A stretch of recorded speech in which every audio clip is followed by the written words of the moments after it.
lot of those emotions are tied to this sort of victim mentality. Like I'm the result of somebody else. No, if you want emotional freedom is, don't tie yourself to an end state. Don't even expect an end state.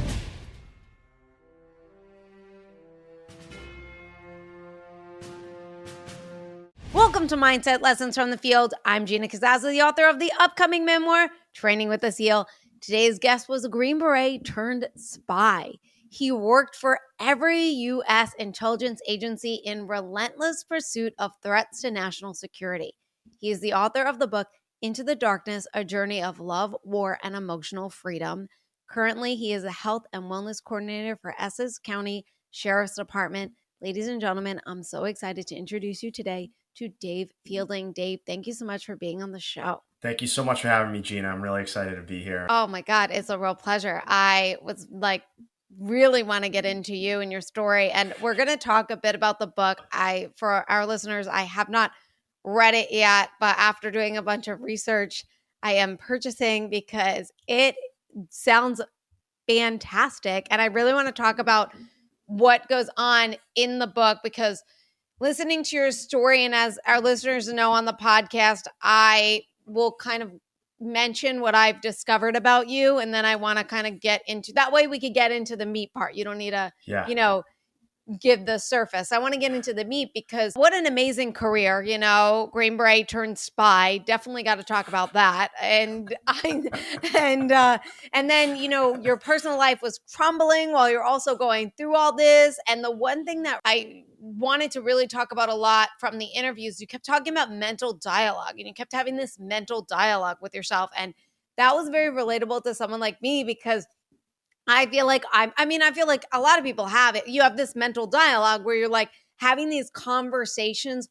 with yourself. And sometimes I'm like, God, why am I having this conversation with myself? But at the same time, it's kind of necessary to face what emotionally is going on because I feel like there is the inside world that I'm living and then the outside world, right? And there's the emotions and the dialogue and all that stuff that's happening. And that dialogue is also producing emotions that, and then you have this outside world, and especially someone like you that's in these, rah, go team environments. So you have to go. And you have to also perform at your top level. You have to be, on your game.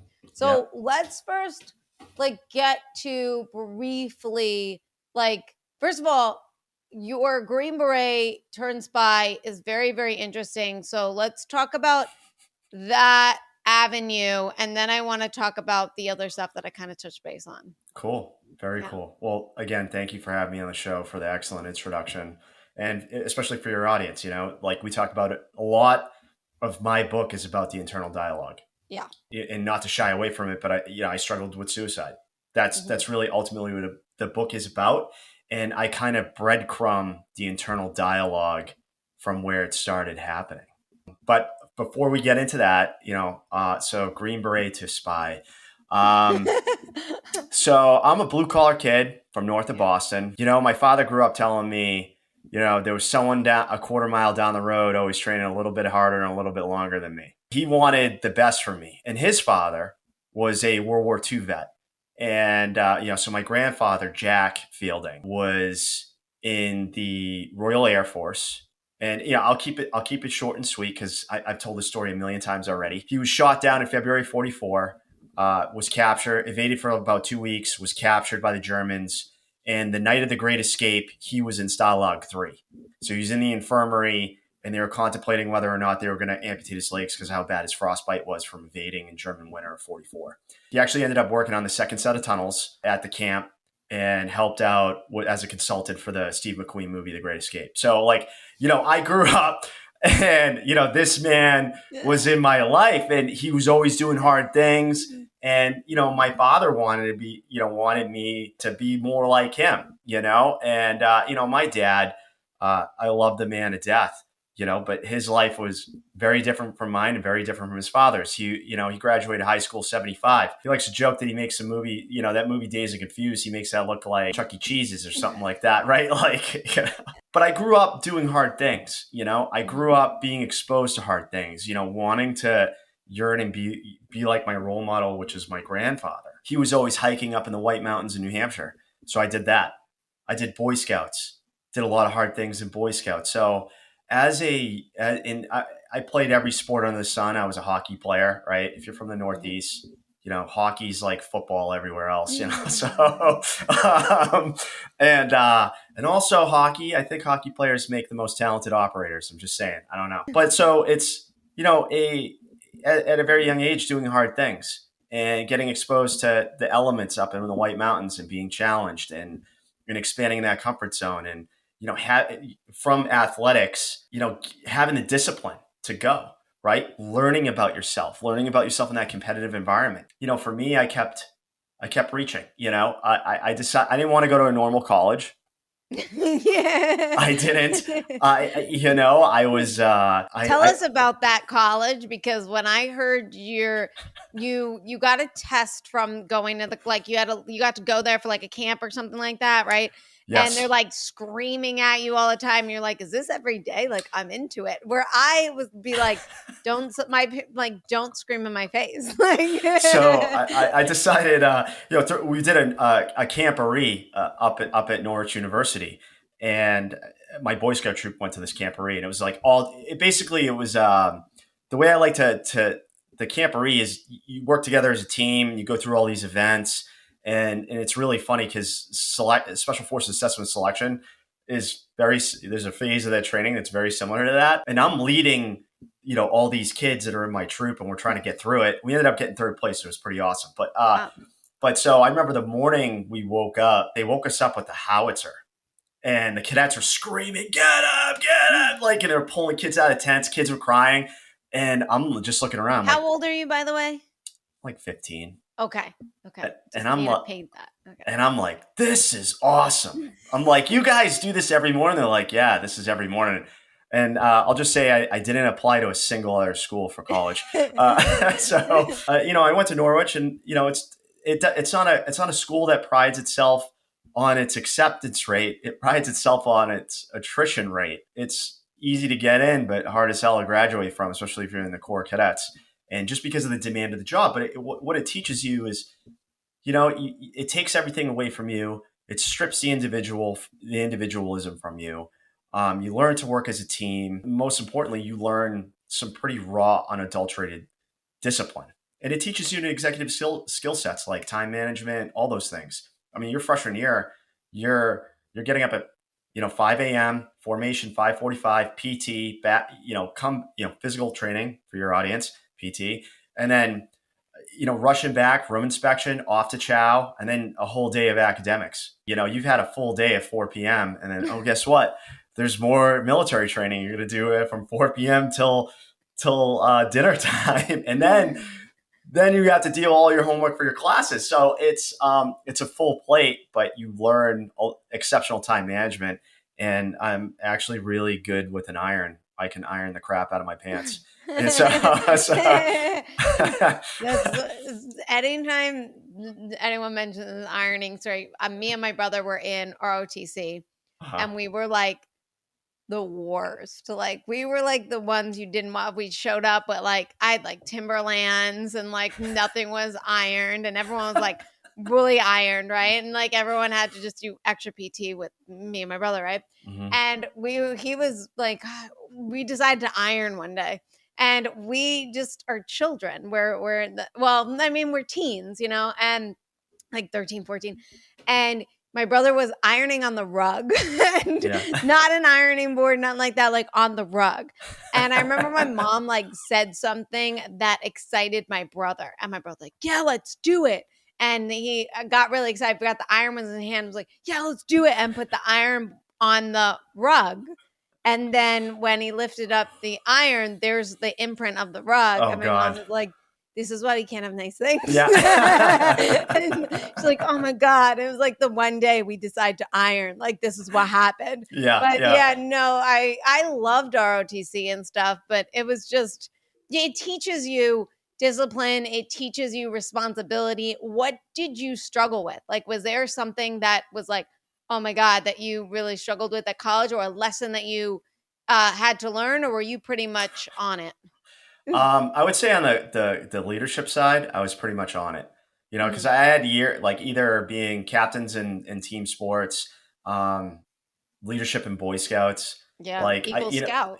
thank you. Yeah, Eagle Scout, doing your Eagle project. Eagle project's like a project management, 101 type of thing, Mhm. right? And a lot of business skills that you can learn from doing that at a young age. What I mean, honestly, it was pre-calc, like, and I got a degree in political science, but it was like the only math available, and just crushed my soul. I mean, some of the academics like really were outside my wheelhouse. I was always good at science and social science, English, Mhm. stuff like that. And math was never my bag. Like it, it never was. So I definitely failed pre-calc. I think that was a humbling journey for me. Let me ask you, because as you just said, I think I failed pre-calc. Like, how did you, or I don't know what the mental dialogue was in your mind at this point, but like for myself, like, you have responsibilities, right? Where you have to get up at a certain time, you have your PT, you have like everything, your schedule is laid out, right? And then you had your time to do homework and study for a test and stuff like that, right? That's not for someone like me who like needs to sleep at least 6 Hmm. hours a day. Like, Hmm. I didn't do an all-nighter. That was not my Yeah. thing, right? So, Hmm. were you ever like in your mind thinking like as your NPT, like thinking about this test, or thinking about like, my gosh, I have all this homework to do? Like, how do you stay present for the demand and the high, everything that you had to kind of do? Yeah, I mean, back then it's about learning. It's creating that boundary. I think probably sophomore year was the biggest test for that, because you come out of freshman year, right? Freshman year, you just got to show up and perform and lead in little situations that they give you. But like sophomore year, I was corporal cadre, so I had a fire team and I was responsible for training these cadets, and that's where I had the worst grades too. Was that Mhm. year, and it was dealing, putting everything else secondary, because I still had to get up before them in the morning to be present for them, and, kicking indoors and be like, hey, wake up, like, rise and shine, let's go. Like, I wasn't that much of a terrorist as Corporal Cadre. I'm still friends with a lot of the guys and gals that were my underclassmen. But I think like for me, it definitely, I would say it manifested in more aggression. There's only just so much you can get done. I decided, the whole pre-calc situation happened during that year, so it was the lowest of my priorities. Junior year, I was a cadet first sergeant my junior year, and the main motivation was that I could have my own room, and it was the best year of grades I ever had. So it was like, so there was like a little more focus. I didn't have as many. I mean, I was responsible for 60 people, maybe a little bit more than that, but I had people under me to deal with all that stuff. As a 20-year-old kid responsible for 60 people, I mean, that really teaches you something, because usually the average, I want to say, like person comes out of college and they're the assistant, right? Yeah. They're at the bottom. Hmm. Whereas like you're 20 and you're like leading a team. And I actually want to just briefly touch base. I think this is kind of important on the fact that you ended up not going into the service right No. out of college. You went a different route. And I would love for you to talk about that. Oh, so you want to talk about one of the most difficult times Mhm. was I graduated '07. There was no jobs in '07. It was like dry as a bone. And I'm expecting, they were like 2006, most graduates ever hired ever, since we're tracking this statistic. And I'm like, 2007 is going to be even bigger. But like little did I know that we were at the precipice of a major financial, the Great Recession, there was a lot of negative internal dialogue, right? Because I'm like, here I am. I went to this school to separate myself from everybody else, to make myself more marketable. And I wasn't marketable, wasn't even desirable, couldn't even get my foot in the door anywhere. And I eventually landed a job in advertising, and it was mainly because my friend was the chief technology officer. And he was like, you need to hire this guy because he's got all this leadership experience. I got my foot in the door at an ad agency, and, I knocked it out of the park until I got bored of it. But it was, I mean, for me, my entire life at that point, I've always hit every wicket, never really viewed myself as a failure. And it was like that whole thing of like constantly getting rejected, and be like, what? I worked hard. I mean, the reality is that, I mean, finding a job is tough. No matter how old you are, or where you're at in your career, it is a very humbling journey. I was just talking to somebody the other day, like just the other day, about this exact topic, and I'm like, I know where you're at. I know exactly where you're at. And that rejection eats you alive, and you start to believe it, and you have to remove yourself. And kind of one of the things I think I did during that time to kind of stay mentally healthy was I just kept exercising. I do my Yes, runs, you talked stay in the about trail, yeah. you You know, use gym as and like a yeah, as an outlet. But I would say probably the higher level of that now is that we have all these different buckets in our life, right? We got Mhm. physical, we have social, we have emotional, we have spiritual, and we have obviously our occupational health. Well, if one of these buckets is lacking, you got the other buckets to rely on. And that's the thing. It's like you can't be too reliant on one bucket. And that was kind of what got me in the book, that I realize now. I look back, and I had a lot of occupational wellness. I got a lot from my job. I had a lot of fun while doing it. And it was a good time, but I wasn't putting water in the other buckets of my life, right? And I wasn't really the job didn't really afford for me to be able to do that anyways. Just how It was difficult. like 80 to 100 hours a week, right? It depends. Like on that deployment, I was doing like anywhere from 16 to 18-hour days in the book, Wow. and so 7 days a week. It really depends. It's personality dependent too. I'm very Mhm. forward leaning. I'm like, I could sprint. I could sprint. I've done this before, and so you could sprint for 4 months. You can't sprint for 6 months. So that's a Yeah. reality. Those negative internal dialogues. We tell ourselves something that is so different from the reality of what it is, right? I love Carl Jung. Carl Jung, the famous psychologist, he talks about the subconscious as the shadow, right? The shadow of the mind, where all this negative internal dialogue, this self criticism, all this stuff comes, all that internal negative internal dialogue comes from. We're not living a balanced life to keep things in perspective. Right. So, and that's like in my experience, having gone out there and lived it in, some of the, I'd say 10,000-foot level, like lesson learned, especially in the book. When we talk about emotional freedom, you can't talk emotional freedom without resiliency. When you have that shadow that's there working against you, you have to give air to that, you Let's know? actually talk about emotional freedom because I feel like it's such a big topic. I mean, your, the- your book it's in the title of the book, right? Yeah. And, as you mentioned just before, you talked about like your first time with, rejection after rejection after rejection, right? And that inner dialogue is really coming in and you have to separate yourself, right? Mhm. So, um, how does one work towards emotional freedom and what exactly is your definition of emotional freedom? I think well, the exact definition, it's not being tied to outcomes, right? Mhm. Not feeling overburdened by one thing or another that happens in your life, especially bad stuff. And it kind of coincides with resilience.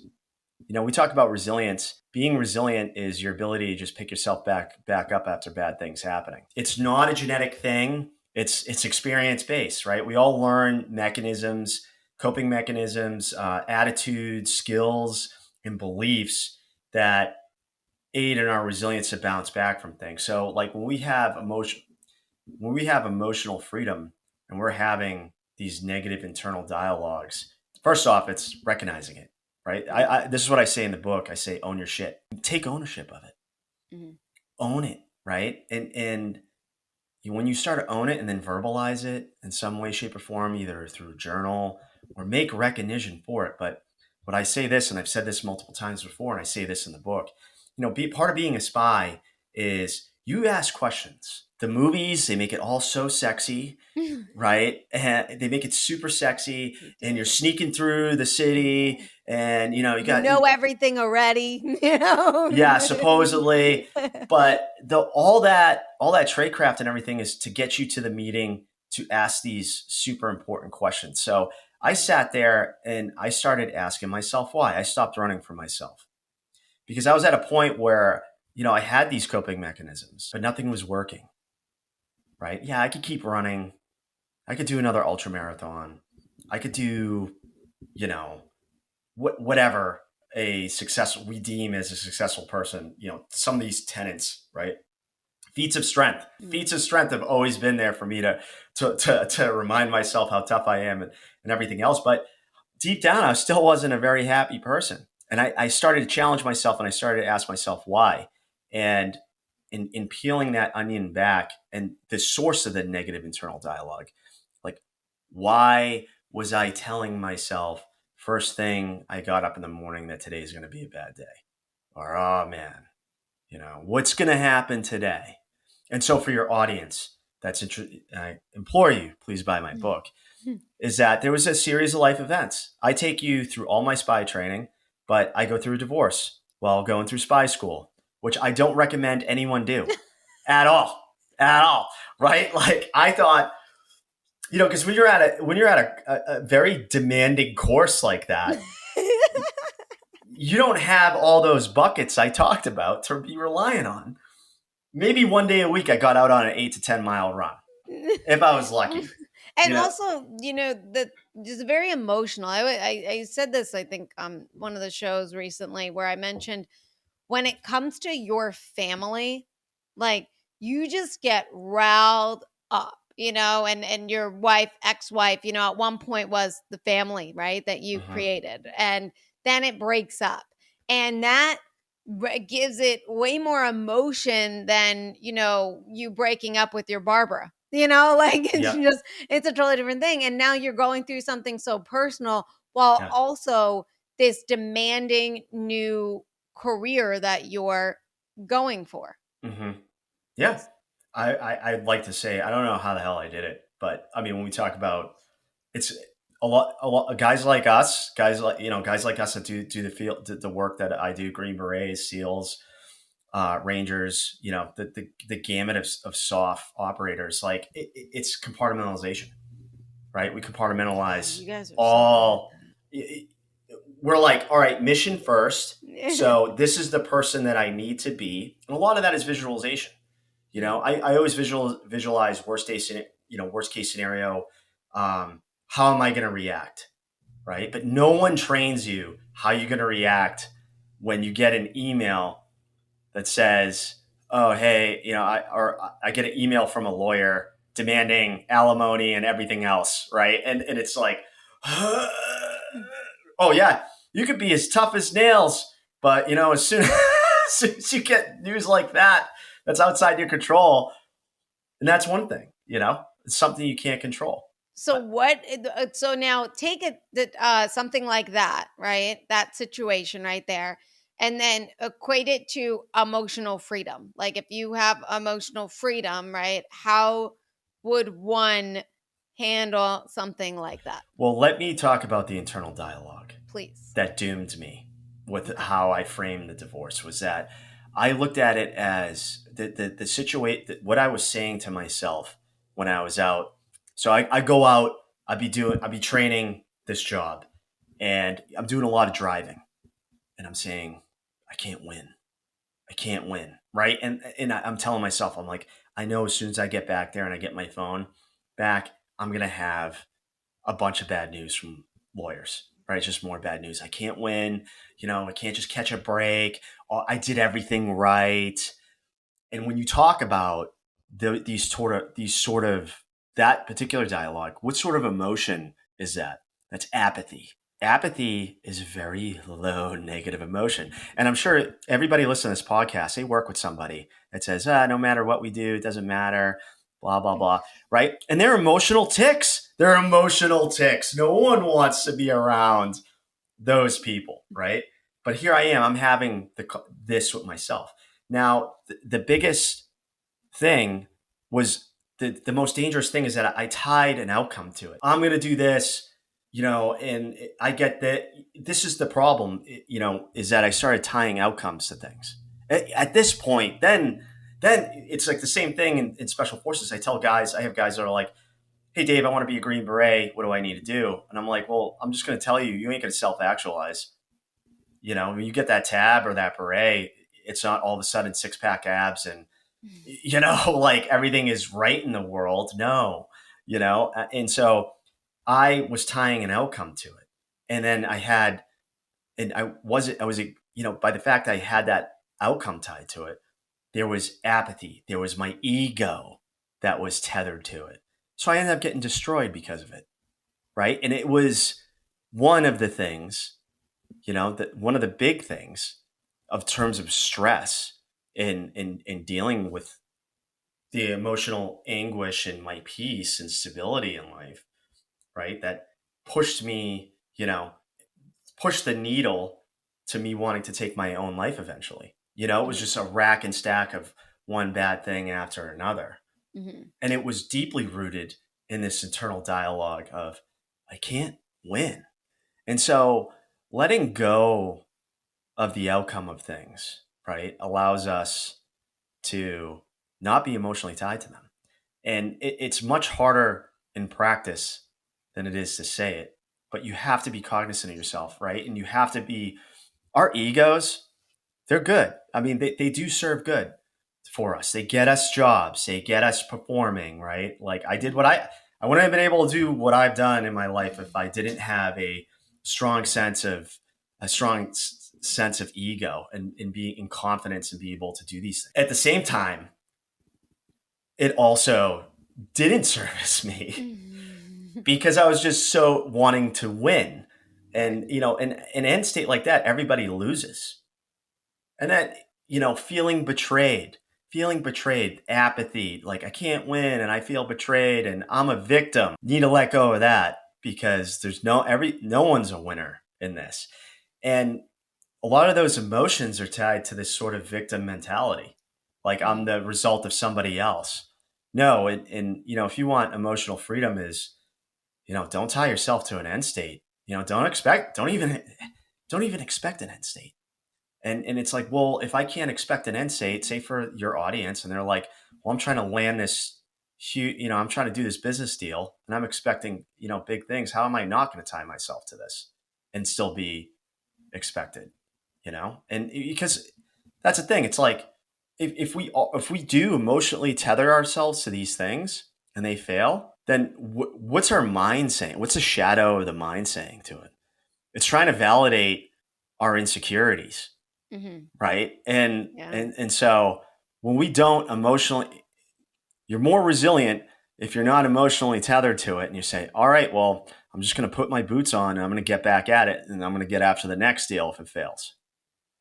But also, if it does go through, take a second and pat yourself on the back. Yeah. So it's like one of those, it's very, I work in the film industry. I know you cannot be tied to an outcome at all. And when you are getting that outcome, like when it's like, seems like it's so close and, you nailed this and nailed this, until it's on TV or it's, in theaters, I've seen deals fall through. I've had deals fall through like the day of shooting, and it's just like, oh my God, that's a lot of work. And you have to not be so tight. It's hard not to, especially when you're creating something and then it's, yeah. And that's why I advocate that if you want more emotional freedom, you have to, we're human beings. We can't be devoid of emotions. That's part of what makes experiencing life very great. We have joy, right? Joy is the best. happiness, right? Happiness is kind of a fool, chasing happiness is a fool's errand, as I have learned, right? And I think you should learn that too, especially if you're younger and listen to this podcast. But what we want in life is to maximize our joy. And so we have all these different buckets in life: spiritual, emotional, social, physical, and occupational. And just like I said, we need to be equally dumping water into all these buckets, because let's say that deal doesn't go through. You're like, whatever, tonight I'm going to go watch my kid play hockey or whatever. You know what I mean? And it's like, Yeah. and it comes to, well, I don't want to get too far in front of us because I know towards the end of the presentation what you're going to ask, but it keeps things in perspective. It really keeps things in perspective of, everything. I mean, like, I was all in on that job. I was all in, and to give you, when I always knew I wanted to be special forces. I knew I always wanted to do like something CIA-ish, right? I always looked at that as like tip of the spear of America. Let's go, right? Carte blanche to just like wreak havoc on our enemies. And, to a certain degree, it kind of was like that, on that particular deployment with, strict legal oversight. There's a lot of legal oversight in this job. I put so much effort into it. My ego was tethered to it. I was a high performer. Even after this deployment, right? I continued to push the envelope while not really paying attention to all those other buckets. So there is no such thing as green. I remember, something that really stood out to me profoundly. I was a mid senior level on my special forces team, and I was planning this mission, and I had the opportunity to talk to a chief of base. A chief of base is someone fairly high up in CIA. They run operations in a particular area, and I was like, "Hey, man, how do you like being over there?" Me being curious, like, is it better than special forces? And he's like, "You know what, man? There's no such thing as green grass. I like my shade of brown. I like the way they mow it. I like the way they fertilize it. I like the way they water it." That was very profound to me. And the grass will be green where you water it, folks. So when I talk about the buckets, green grass, all that other thing, it's about effort.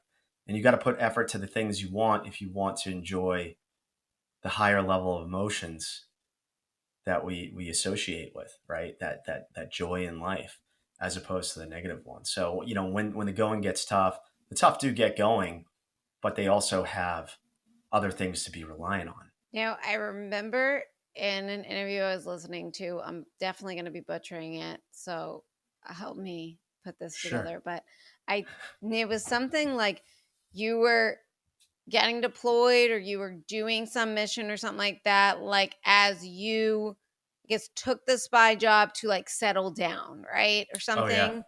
And then it wasn't like that, right? But how do you, as you're talking about like filling those buckets, right? And also, you know, giving the attention to, especially in this high demanding job, you have people relying on you. It's lives, right? It's totally, it's life or death, right? And it's very different than, when I say, when I was working on a show and everyone's stressed out, I'm like, it's not life or death. Like nobody's dying right now. It's not a big deal. Yeah. Yours actually is, it's totally different.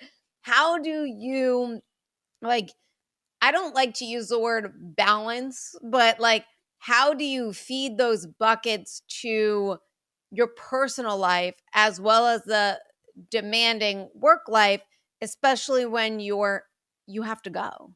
Yeah, and that's the thing. I wasn't really good at it then. And I think probably the culmination of that is I ended up where I was, wanting to take my own life, suicide ideation, almost, doing it when I had the chance. So it's, I think is a huge failure, right? In realizing that, not having balance, and chasing that high of the mission. Like, and I think in the moment, right? In the moment, we deal in military is known for that is gallows humor, a lot of dark humor, to deal with it. I was thinking specifically, I haven't told this story yet on any podcast. I can't really give the whole details, but after the Soleimani strike, we're doing some pretty crazy things. the team out there. We're all kitted up. We're in a car. We're driving somewhere, and the gravity of this situation and what we were doing, all of us were scared to a certain extent. And I forget what we said in the car, but we just started it was just dead silent for like 20 minutes, and everyone's just sitting there, right? And I'm in the back seat, and I got my rifle between my legs, right? And I'm just thinking, all right, this is how I'm going to react if things go bad, blah blah blah. And you're just doing this operator visualization, I guess you could say, right? And being prepared for the worst. And I forget, something happened, and we just started chuckling, and then it just spiraled, right? And by the time we showed up to the objective, to do what we had to do, we were we were feeling all very, low negative energy, anger, that, having that edge to just being a little bit happier. Now we're at a level of courage, and we're having a good time. We're having as good of a time as we can given the circumstances on the team, and just making it happen. Really making it happen. I think when we got back, just making that mission happen, that was really huge. And a lot of high fives and stuff. As you're saying this too, my teacher said to me, Gina, I don't know this, but he said this to me. He said, there's no greater rush than when someone is shooting at you and you don't get hit. And he goes, it's just he goes, I don't care who's on your podcast I'm talking. He goes, there's a rush to what you do. There's a huge risk to what you do, right? But there's this rush. And, when I was a stand-up comic, there was a rush every night going on stage. Again, though, nobody's shooting at me, it's like, as long as I didn't bomb, wow, but you get this rush. There's this nerve and this form of excitement. I mean, I experienced it too when I did my civilian seer, and I was absolutely terrified of, I'm terrified of every little thing that they threw at you. The dark, just anyone touching me, any creatures, all this stuff, no, this is not in my wheelhouse, but there's a rush to the fact that you got through it. Right. Yeah. But also, it's that, how did you personally, in those stressful, and I know you just mentioned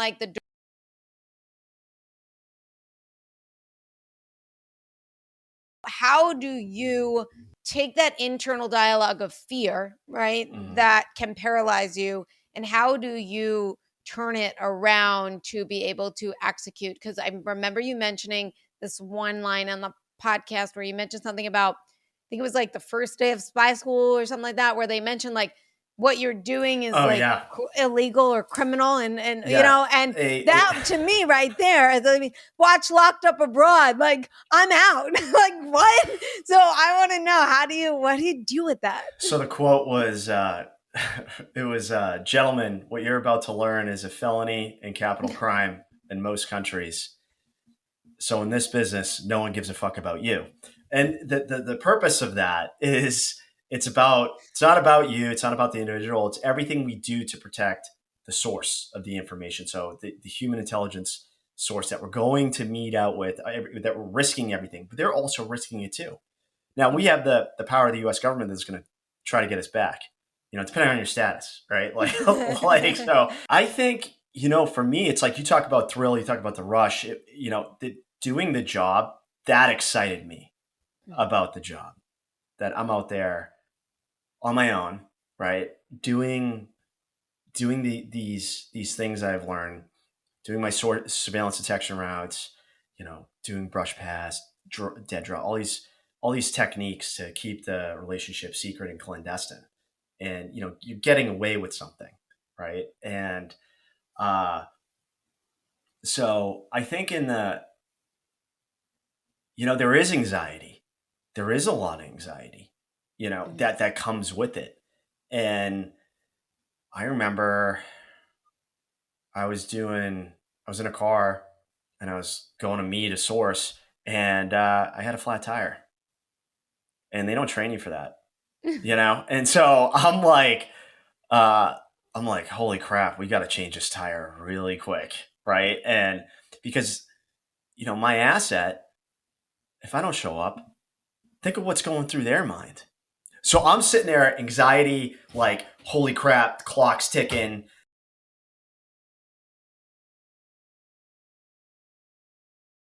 With it, meanwhile, we got like guns, night vision goggles in the back of the car, right? Copious amounts of cash. Like, so it's not exactly, you don't really, a cop showing up to help you out. It's like the worst Yeah. thing that could possibly happen, right? Like, oh God, right? So the anxiety's through the roof. I guess it's just, it's there. The internal dialogue's there, but it's having the presence of mind to just be like, I, this is something I've learned about myself that I've done as I started paying more attention to my internal dialogue. I just learned how to ski this past Okay. year, and I'm an avid skier now. I love it. So fun. Yeah. So fun, a little bit of danger with it, the speed, all the In adrenaline. your head, are you always going pizza, pizza, pizza pie, pizza? That's all I do when I go down the mountain. I'm like, Oh, pizza really? pie, pizza pie. It's too fast. I'm like, too fast. I am like, I guess this tracks my personality, but I'm very much like bombing down the hill going, I got this, I got this, I got this, I got this, I got this. Right. And I think back to that moment where we had the flat tire. I didn't get down and out. Me and the other guy I was with, we didn't get down and out. We just fucking made it happen. I was like, we were like, we got this. We're going to do it. We might be a little bit late, but we're going to make this happen. Right. And, we just got to work on it. And, yeah, we did. We got through it. But like the anxiety was through the roof. But it is, and this is just something I guess that's like pretty unique to operators, is that like we're able to, in the moment, yeah, the anxiety, that's all there, and the threat of failure. But it's also, we've had so much training that we believe in ourselves that we're gonna do it.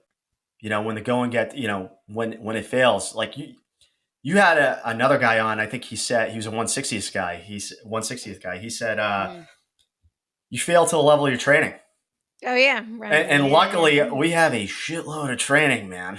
Yeah. Right? So it's like that's the same thing in life. I mean, if you look at how I dealt with my divorce, was I emotionally equipped to deal with that? Did I have the emotional training Yeah, for that? no training. No, Yeah. didn't. Did I fell to the level of, I fell really far. You know what I'm saying? And it's about mindset and it's about perspective. And, obviously tying end states. Now, obviously that mission, we had a backup plan. So worst case scenario, you fall on your PACE plan in the military. It's primary, alternate, contingency, emergency. So you always have a PACE plan, because 90% of the time, things aren't going to go smooth. Things aren't going to go how you perfectly planned it and executed it. That's why you have a PACE, PACE for everything. And I think also visualization too is a really key part of that. And so if you, even when you want to deal with the ugly stuff, I think one of the most powerful things I did was, after that deployment, I got back and I was just this emaciated human being, emotionally empty, right? Cortisol like jacked for months. And now all of a sudden, no stimulation. It was just me and my internal dialogues. And I get home, and it's COVID, right? COVID just started. And I said to myself, I had a bottle of Balvenie there. And I said to myself, whatever the fuck this is, I'm going to get through it. Right? That's a higher, it's not a great internal dialogue, but I made a contract with myself. I made a contract with myself, and I said, I'm going to get through this, whatever it is.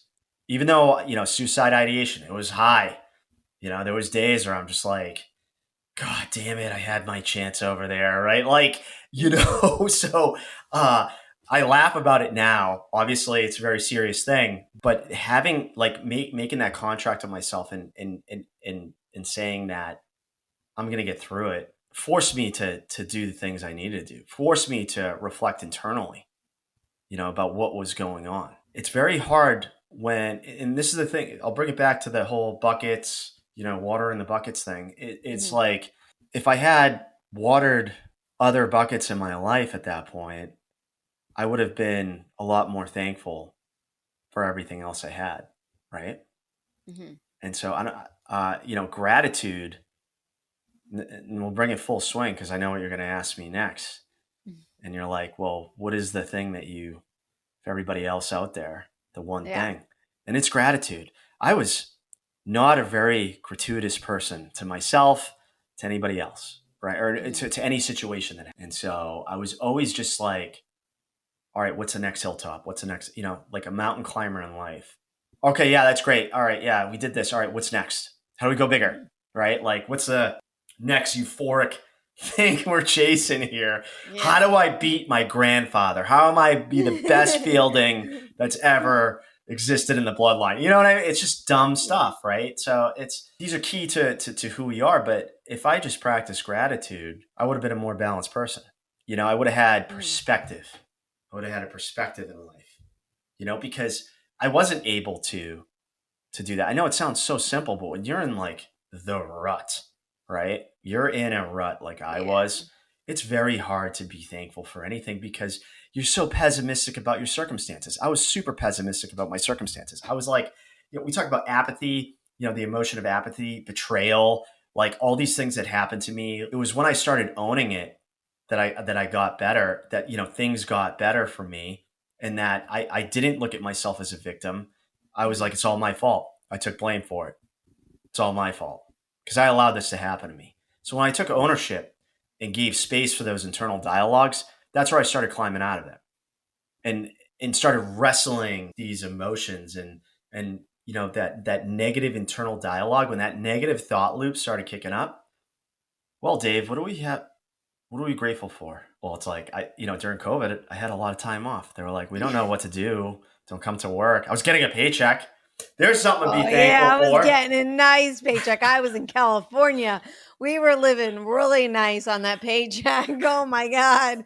Didn't want to be there. So I left, but I was collecting my money. Hell yeah. Hell yeah. But yeah, it was like, that's how I ended up here because I ended up joining that SEER program. And they go, what? And people ask me all the time, like, what like enables someone to even want to pay to get kidnapped? And I was like, I was just bored and had a lot of money. I mean, like, that's really it. That's what happened. I guarantee you, it taught you a lot about yourself.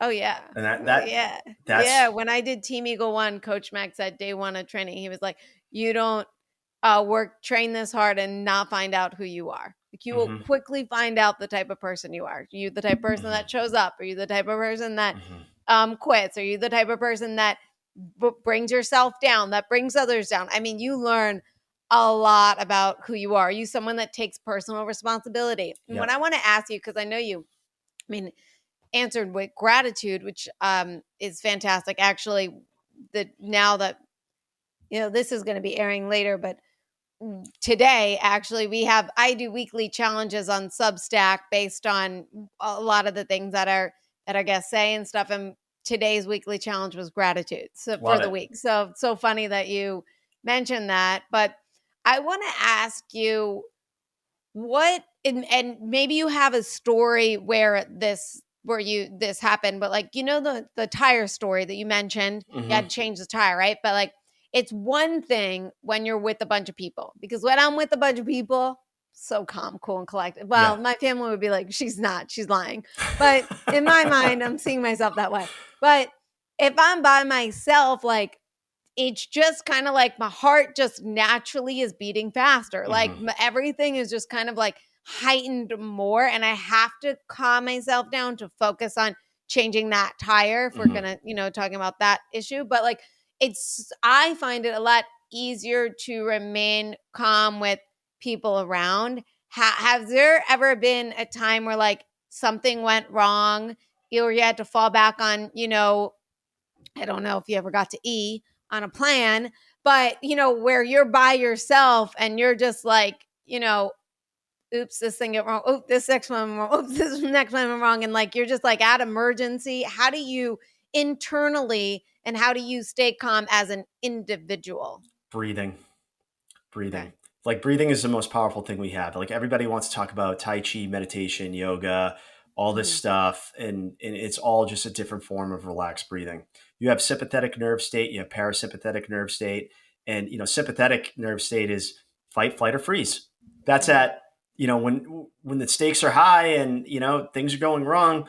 We're inviting that high level of cortisol to come rushing in our blood to fight, flight, or freeze. That sympathetic nerve state. So when we control our breathing, we can hedge against that and try to get us in a parasympathetic nerve state. Probably as a human intelligence officer, one of the scariest moments, some of the scariest moments, this is everybody. I don't care how experienced you are. You're going out, you're doing your surveillance detection route. When you don't spot surveillance, your internal dialogue is like, I fucking missed him, right? Like, I must have missed him. You're like, oh God, right? And you're at that decision point, and you're at that decision point. You're like, I'm going to this meeting. I'm about to go do the deed. It is very nerve wracking. It's so nerve wracking because you're by yourself. You can't ask anybody around you, But if you know what you're doing, you build a good route, you'll know. But there's always that internal dialogue, like, oh, did I miss something?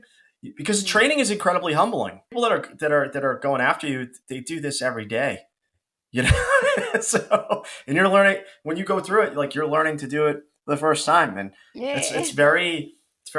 very humbling. And so you really have to take a second to breathe, and it's important that like I did that in, Happen. in my job, Mhm.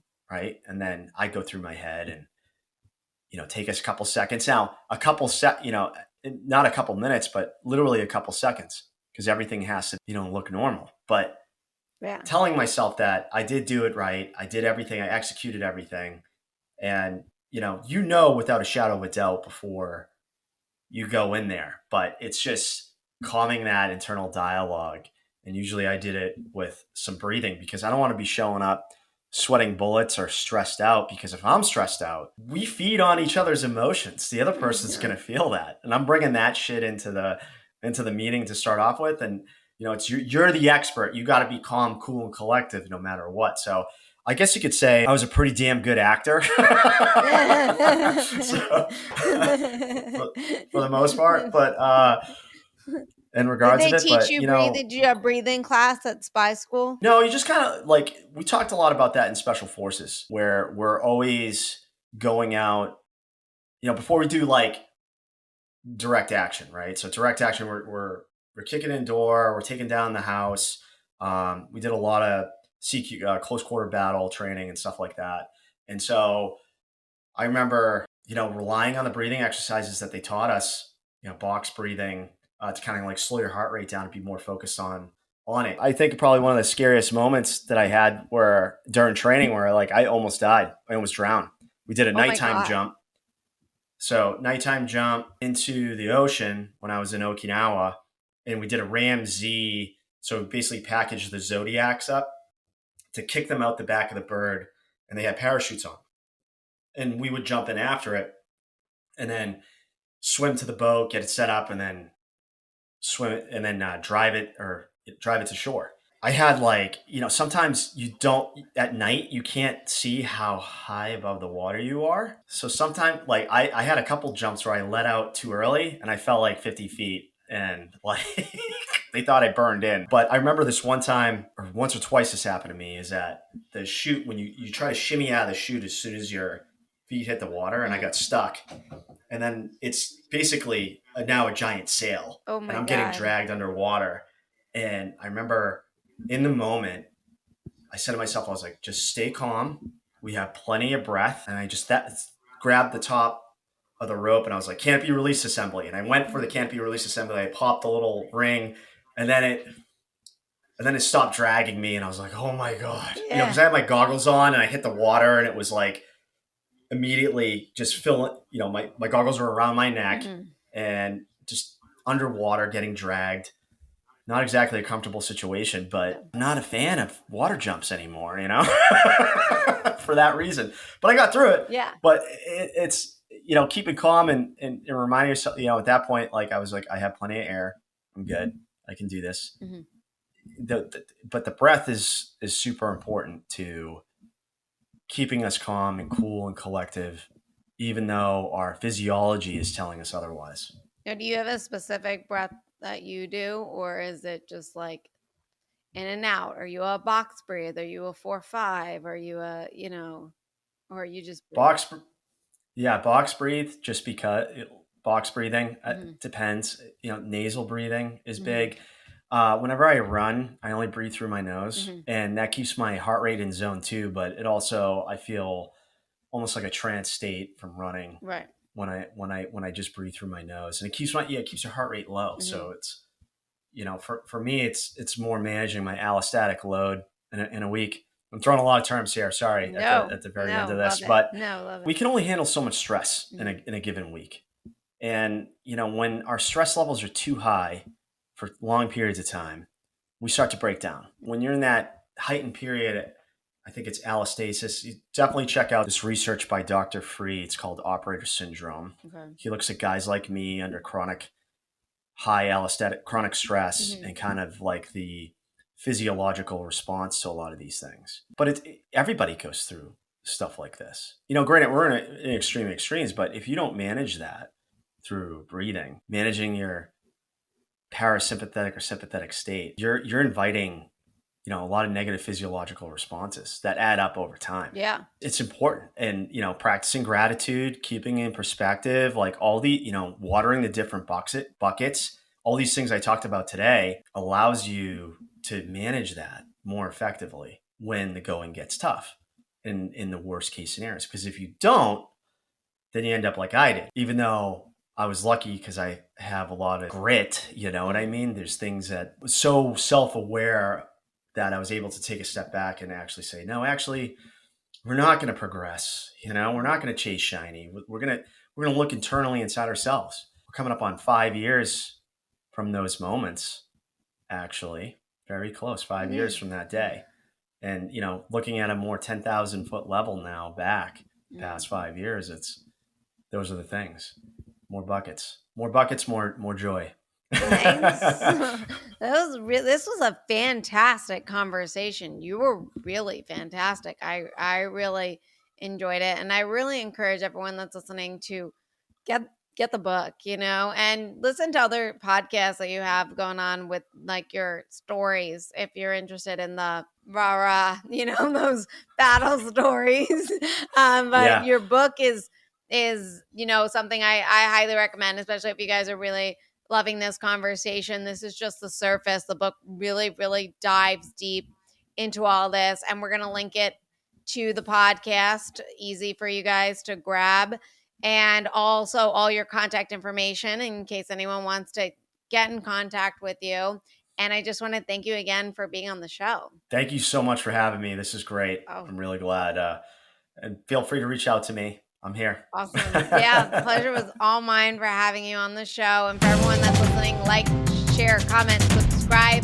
Become a Substack subscriber. It's completely free. You get weekly challenges. You get episodes from the podcast. We get book questions, everything that you guys want to help develop grit, resilience, perseverance, all that important stuff to develop your mental fitness. So become a subscriber, and thank you